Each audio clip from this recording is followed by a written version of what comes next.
Ինչպես եք վերաբերվում Նիկոլ Փաշինյանի եկեղեցու եւ հոգեվորականների վրա հարձակումներին։ Հոգեվորականների վրա հարձակում չէ, որ աստվածային մարդիկ են դրանք, որ Աստծուն հավատում ես, ինչ կարես հոգեվորականի վրա հարձակում գործես։ Խեղկատակ իրանք եկեղեցու անուն տա։ Ես պաշտում եմ եկեղեցիների, մեր խաչքարերին, պաշտում եմ, սիրում եմ։ Ես ինքս ինձ հարգում եմ դա մեր խաչքարը, մեր որ քրիստոնյա եք, ես սիրում եմ, որ հայ եք մենք, ես հայ եմ, սիրում եմ, որ հայ եմ, Հայաստանում եմ ապրում, չեմ փոխի ոչ մի տեղ եմ գնացել եմ, ման եկել է ռուսական քաղաքները բան եկել, չեմ փոխի մեր Հայաստանի հետ, ինչքան էլ որ պատերազմ եմ ստեղ, ես չեմ փոխի։ Շատ սխալ։ Ես հոգեվորական էլ բան չեմ, ինչեղ ասվածավախ է, ասվածապահ է։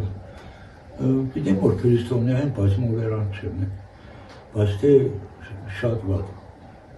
Ամեն դեպքում մերն եմ, ինքնի հետ կան չկա որ ոնց նեղություն կուտա։ Շատ վատ, եկեղեցուն մարդ իրավունք չունի դիպչի, դա մեր սուրբն է, մեր ամեն ինչն է։ Եկեղեցին ունի իր դերը, պետությունը իր դերը, ու պետք է ամեն ինչ կատարի օրենքի սահմանում, բայց այն որ պետք է հոգեվորականությունը իր դերը կատարի ու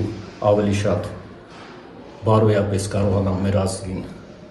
առաջ մղել, քանի որ մեր ազգը բարոյապես շատ մեծանկում է ապրել ու ահագի մեծ խնդիրներ կան։ Օրինակ բարերար Սամվել Կարապետյանը կաղանքի տակ է եկեղեցուն պաշտպանելու համար։ Ինչպես եք վերաբերում բարերարի կաղանքին։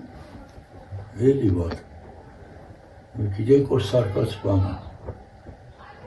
Եվ ոչ մենակ Սամվելյան կան, ամեն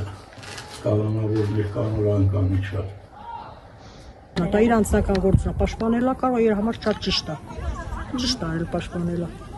Իրանա վերաբերում ինքը պաշտպանելա։ Ես էլ մի ուրիշ բանի կարա պաշտպանեմ։ Այդ մարդը չի պաշտպանել, իր խոսքը ասել է։ Իրան պատճառ ա եղել, որ ձերբակալի իրան։ Դա շատ սխալ։ Ինքը լավ մարդ է, ինքը մեր Արցախին էլ շատ օգնա, շատ մեր ժողովրդին։ Սխալ եմ համարում։ Աստվածան ինքը դուրս գա։